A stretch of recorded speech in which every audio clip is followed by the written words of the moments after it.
নমস্কাৰ। কৰ্মচাৰী আৰু পেঞ্চনৰ লগত জড়িত কেইবাটাও ভাল খবৰ ভোগালী বিহুৰ পূৰ্বেই আহিছে। লোকসভা ভৱনত সদৌ অসম কৰ্মচাৰী পৰিষদৰে মুখ্যমন্ত্ৰীৰ আলোচনা। ভোগালীৰ প্ৰাকক্ষণত কৰ্মচাৰীলৈ আশাৰ বাৰ্তা। গতিকে ভোগালী বিহুৰ পূৰ্বতে কৰ্মচাৰীসকললৈ কেইবাটাও ভাল খবৰ আহিছে আৰু কৰ্মচাৰী পৰিষদৰ লগত এক আনুষ্ঠানিক বৈঠকত মিলিত হৈছিল সন্মানীয় মুখ্যমন্ত্ৰী হিমন্ত বিশ্ব শৰ্মা ডাঙৰীয়া আৰু তাৰ পৰা এই গুৰুত্বপূৰ্ণ খবৰ আহিছে। কৰ্মচাৰী পৰিষদৰ প্ৰতিনিধিৰে বৈঠক সফল হোৱা বুলি ব্যক্ত কৰি ক'লে 2005 চনত NPS প্ৰৱৰ্তনৰ পূৰ্বে প্ৰকাশিত বিজ্ঞাপনৰ বিপৰীতে নিযুক্তি হোৱা কৰ্মচাৰীৰ ক্ষেত্ৰত প্ৰযোজ্য হ'ব পাৰে OPSৰ ব্যৱস্থা। আপোন ঘৰ কৰ্মচাৰী বীমা, মাষ্টাৰোল কৰ্মচাৰীৰ ঘৰ ভাড়া, বানচকে ধৰি অন্য কেতবোৰ বিষয়ত আশ্বাস প্ৰদান কৰিছে। ভোগালী বিহুৰ প্ৰাকক্ষণত আজি মুখ্যমন্ত্ৰী ডক্টৰ হিমন্ত বিশ্ব শৰ্মাৰ লগত সদৌ অসম কৰ্মচাৰী পৰিষদৰ হোৱা এক বিশেষ আলোচনাত ৰাজ্যৰ চৰকাৰী কৰ্মচাৰীসকললৈ আশাৰ বাৰ্তা কঢ়িয়াই আনিছে। এই আলোচনাই কৰ্মচাৰীসকলৰ বহুদিনীয়া দাবী সমাধানৰ পথ প্ৰশস্ত কৰাৰ ইংগিত বহন কৰিছে। গতিকে কৰ্মচাৰীসকলে দীৰ্ঘদিন ধৰি যি দাবী জনাই আহিছিলে সেই দাবীসমূহ সমাধানৰ পথ প্ৰশস্ত হোৱাৰ ইংগিত প্ৰদান কৰিছে। এই বৈঠকত লৈ কৰ্মচাৰীসকল যথেষ্ট উৎসাহী হৈ পৰিছে আৰু কৰ্মচাৰী পৰিষদেও আলোচনাক সফল বুলি অভিহিত কৰিছে। আজি মুখ্যমন্ত্ৰী ডক্টৰ হিমন্ত বিশ্ব শৰ্মাৰ আহ্বান মৰ্মে দিছপুৰৰ লোকসভা ভৱনৰ সভাকক্ষত সদৌ অসম কৰ্মচাৰী পৰিষদৰ প্ৰতিনিধিবৰ্গৰ সৈতে হোৱা আলোচনাত কৰ্মচাৰীসকলৰ বিভিন্ন দাবীৰ লগতে কৰ্মচাৰীসকলৰ কল্যাণ সম্পৰ্কীয় বিভিন্ন বিষয়ৰ আলোচনা কৰা হয়।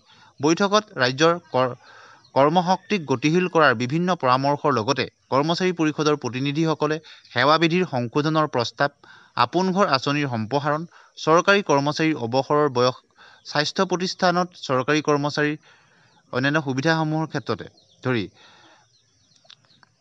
বিভিন্ন বিষয় মুখ্যমন্ত্ৰীৰ দৃষ্টিগোচৰ কৰে। মুখ্যমন্ত্ৰীয়ে এই প্ৰস্তাৱসমূহ বিচাৰ বিবেচনাৰ মাজেৰে যাৱতীয় ব্যৱস্থা গ্ৰহণ কৰা হ'ব বুলি আশ্বাস প্ৰদান কৰি অধিক নিষ্ঠা আৰু দায়বদ্ধতাৰে ৰাজ্যবাসীৰ সেৱাত কৰ্মচাৰী সমাজক আত্মনিয়োগ কৰিবলৈ আহ্বান জনায়। সভাত মুখ্য সচিব ডক্টৰ ৰবি কোটা, মুখ্যমন্ত্ৰীৰ প্ৰধান সচিব ডক্টৰ কে দ্বিবেদীৰ বিপৰীতে কৰ্মচাৰী পৰিষদৰ সভাপতি দীপেন শৰ্মা, সাধাৰণ সম্পাদক পংকজ বৰ্মন প্ৰমুখ্যে বহুকেইজন বিষয়ববীয়া উপস্থিত থাকে।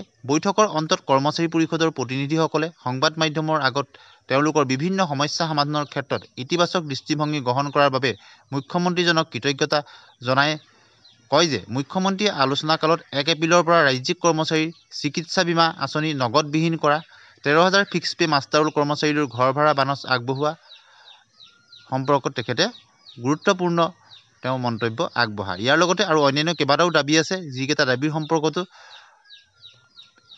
তেখেতে মন্তব্য আগবঢ়ায়। 2005 চনত NPS প্ৰৱৰ্তনৰ পূৰ্বে প্ৰকাশ হোৱা বিজ্ঞাপন ভিত্তিত নিযুক্তি লাভ কৰা কৰ্মচাৰীলৈ OPS সেৱা লাভ কৰাৰ সুবিধা আগবঢ়োৱাৰ বিষয়টো বিবেচনা কৰাৰ আশ্বাস দিয়ে। আজি আলোচনাকালত মুখ্যমন্ত্ৰীয়ে কেন্দ্ৰীয় চৰকাৰৰ নিৰ্দেশৰ ভিত্তিতে এই পদক্ষেপ গ্ৰহণ কৰাৰ কথা জানিবলৈ দিয়ে। যিসমূহ পদৰ বিপৰীতে নিযুক্তিৰ অৰ্হতা স্নাতক পৰ্যায়ৰ, সেইসমূহ পদত কাম কৰি থকাসকলে এতিয়াৰে পৰা লাভ কৰিব স্নাতক পৰ্যায়ৰ দৰমহা। ইয়াৰ উপৰি আলোচনাকালত মুখ্যমন্ত্ৰীজনে আপোন ঘৰ আঁচনি 30 লাখলৈ বৃদ্ধি কৰা, প্ৰাদেশিকৰণৰ আঁসোৱাহ নিৰীক্ষণৰ বাবে কেবিনেট সমিতি গঠন কৰা, মুখ্যমন্ত্ৰীৰ লোকসেৱক আয়োগ্য যোজনাৰ আঁসোৱাহসমূহ দূৰ কৰা আৰু বিভিন্ন বিভাগত ৰৈ যোৱা পদোন্নতি শীঘ্ৰেই কৰাৰো আশ্বাস প্ৰদান কৰিছে। গতিকে কৰ্মচাৰীসকলে দীৰ্ঘদিনৰ পৰা যিসমূহ দাবী উত্থাপন কৰি আহিছে সেই সকলোবিলাক দাবীৰ ক্ষেত্ৰত এক যোগাত্মক দিশত মুখ্যমন্ত্ৰী আৰু কৰ্মচাৰী পৰিষদৰ প্ৰতিনিধিৰ যি সভা হৈছে তাৰ পৰা কৰ্মচাৰীসকল যথেষ্ট উৎসাহী হৈ পৰিছে আৰু আশাৰ ৰেঙনি কঢ়িয়াই আনিছে। গতিকে ভোগালী বিহুৰ পূৰ্বতে কৰ্মচাৰীসকললৈ এক গুৰুত্বপূৰ্ণ খবৰ আহিছে, যি কৰ্মচাৰীসকলক যথেষ্ট উৎসাহিত কৰি তুলিছে।